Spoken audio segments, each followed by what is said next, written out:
വയോജനങ്ങൾക്ക് വേണ്ടി ഒരുപാട് കാര്യങ്ങൾ ചെയ്യുന്ന സംസ്ഥാനമാണ് നമ്മുടേത്. എന്നാൽ താഴെത്തട്ടിലത് നടപ്പാക്കേണ്ടവർ വരുത്തുന്ന അനാസ്ഥ പലപ്പോഴും തിരിച്ചടിയാകാറുണ്ട്. അങ്ങനെയൊരു പദ്ധതിയാണ് എരുമേലി പഞ്ചായത്തിലെ വയോജന മന്ദിരങ്ങൾ. നിർമ്മാണ ജോലികളെല്ലാം പൂർത്തിയാക്കിയെങ്കിലും നാളിതുവരെ ഇത് തുറന്നുകൊടുക്കാൻ സാധിച്ചിട്ടില്ല. കൊട്ടിഘോഷിച്ചു കൊണ്ടുവന്ന പദ്ധതിയാണ്. ആരോരുമില്ലാതെ വഴിയിൽ അന്തിയുറങ്ങുന്നവർക്ക് ആശ്വാസമാകുമെന്ന് കരുതിയതാണ്. എന്നാൽ ആ കെട്ടിടങ്ങളുടെ അവസ്ഥ ഇപ്പോൾ ഇതാണ്. ആരും സഹായിക്കാനില്ലാത്ത വയോജനങ്ങൾക്ക് അന്തിയുറങ്ങാനൊരിടം.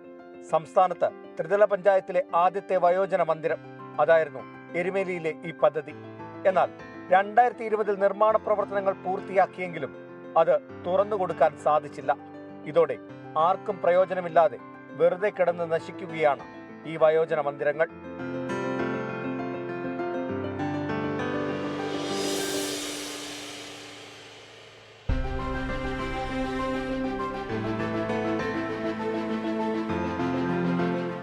ചെമ്പകപ്പാറയിൽ സ്ത്രീകൾക്കും പുരുഷന്മാർക്കും വേണ്ടി 2 വയോജന മന്ദിരങ്ങളാണ് നിർമ്മിച്ചത്. 2019-20 കാലത്തെ പഞ്ചായത്ത് ഫണ്ടും ലോകബാങ്ക് ഫണ്ടും കൊണ്ടാണ് പദ്ധതി പൂർത്തീകരിച്ചത്.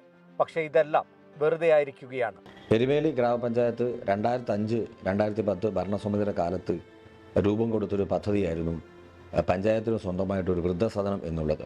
എന്നാൽ 2015-2020 കാലഘട്ടത്തിൽ പഞ്ചായത്ത് ഭരണസമിതി വൃദ്ധസദനം പ്രവർത്തനവുമായി മുമ്പോട്ട് പോവുകയും അതിൻ്റെ ഫർണിച്ചർ ഉൾപ്പെടെയുള്ള അടിസ്ഥാന സൗകര്യങ്ങൾ ഒരുക്കുകയും അവിടെ താൽക്കാലികമായ അടിസ്ഥാനത്തിലാണെങ്കിൽ അതിന് സ്റ്റാഫിനെ നിയമിക്കുകയൊക്കെ ചെയ്തു. അതുപോലെ തന്നെ ആ ഭരണസമിതിയുടെ അവസാന കാലഘട്ടത്തിൽ അത് ഉദ്ഘാടനം ചെയ്യുകയും ചെയ്യുകയാണ്. എല്ലാ സൗകര്യങ്ങളോടും കൂടി നിർമ്മിച്ച മന്ദിരങ്ങളിൽ 20 സ്ത്രീകൾക്കും 20 പുരുഷന്മാർക്കും താമസിക്കാനുള്ള സൗകര്യങ്ങൾ ഉണ്ടായിരുന്നു. ആവശ്യമായ ഫർണിച്ചറുകളും കിടക്കുകളും അടക്കം എല്ലാ സൗകര്യങ്ങളും ഒരുക്കി. എന്നാൽ LDF-ഉം UDF-ഉം മാറി മാറി ഭരിച്ചെങ്കിലും ഇത് തുറന്നു പ്രവർത്തിപ്പിക്കാൻ സാധിച്ചില്ല. നിയമപരമായ ചില പ്രശ്നങ്ങളുണ്ടെന്നാണ് ഭരണസമിതി വിശദീകരിക്കുന്നത്. ഈ പദ്ധതിയുടെ ഭാഗമാകാൻ നിരവധി പേർ അപേക്ഷ നൽകിയതാണ്. പക്ഷേ അതൊന്നും എങ്ങും എത്തിയില്ല. ഇനി വരുന്ന ഭരണസമിതിയെങ്കിലും ഈ പദ്ധതി കൃത്യമായി നടപ്പാക്കണമെന്നാണ് നാട്ടുകാർ ആവശ്യപ്പെടുന്നത്. കോട്ടയത്ത് നിന്ന് ടോബി ജോൺസൺ, 24.